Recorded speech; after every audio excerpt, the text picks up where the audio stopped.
agreed to, and I call the member for Goldstein. Thank you, Deputy Speaker, but I'm going to break tradition and say I don't agree with the motion, and I will speak to it, but merely to the absurdities in which it was moved. What we have is a motion that is moved by the member, which makes the biggest list of grab bag calls of every single thing under the sun as a way of perpetuating relevance for an opposition that simply has no agenda but complaint. The reality is we all have empathy. The foundation of equal opportunity is, of course, education. It is, of course, Gladstone, the great Prime Minister Gladstone that introduced in the UK, the Liberal Prime Minister, the Universal Elementary Education Act. It's liberalism that believes in the power of education because we encourage people to realise the fullness of their life regardless of their background. Now, I'm not pretending from time to time that other political philosophies might co-opt liberalism. In fact, when you have no political philosophy that anchors or guides you as the opposition, I can entirely see the elusive and the alluring attraction of liberalism. But to give the speech that the member just gave, he would have to have gone not to an education, but to re-education, to disconnect himself from the realities of what this government's doing. There is apparently, according to the member who just spoke before, there is no money spent on education in this country, which is kind of a bit of a shock, I think, to most people who actually, parents who actually send their kids to schools.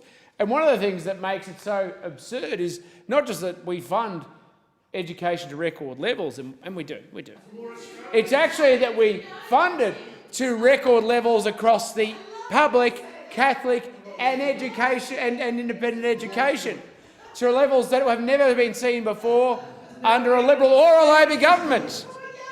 But even more than that, we have a skills package investing $525.3 million through a range of measures to try and confront the challenges that young Australians face to give them the best chance in life. I'm going to talk about the National Careers Institute, a National Careers Ambassador program, the Foundation Skills for Your Future, the streamlined incentives for Australian apprenticeships, the additional identified skills shortages payment, industry training hubs, the national partnership with the Tasmanian government to enable Tasmania to train a skilled workforce, 400 Commonwealth scholarships for young Australians, a National Skills Commission and Pilot Skills Organisation, an extension of the National Rugby League's Vet Apprenticeships Awareness Program, Phase 3 of the Jobs and Education Data Infrastructure Program, an extension of the Unique Students Identifier Service.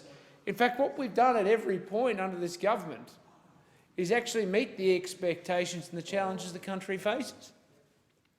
Because our focus is on what we need to do, not just to secure the retirement of Australians who came under direct assault from the opposition, not just to provide the record funding for education and improvement in standards, which is the heart of our package, and you'll see more about throughout the life of this government for young Australians, but it's to make sure at every point we drive and improve the standards, to make sure that once people finish school and choose to go to tertiary education, that then they have pathways to choose for the rest of their lives.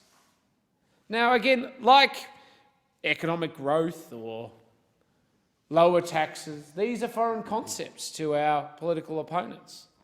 And perhaps that's a reminder why they sit on the other side of not just this chamber, but the big one downstairs, because they simply do not appreciate or understand the challenges that Australians face. And the gift and the opportunity of this government, off the back of a strong budget position, off the back of a surplus, which members like the member for Chipley call a vanity project, and I wonder, do the members opposite think that a budget surplus is a vanity project or not? They rhetorically say they support the idea. Swanee even promised it, but the easiest thing to do was to get rid of Swanee rather than to have him around musking up like a bad smell. Because what we can do with a prudent budget position is actually underwrite the funding that we need to help young minds grow.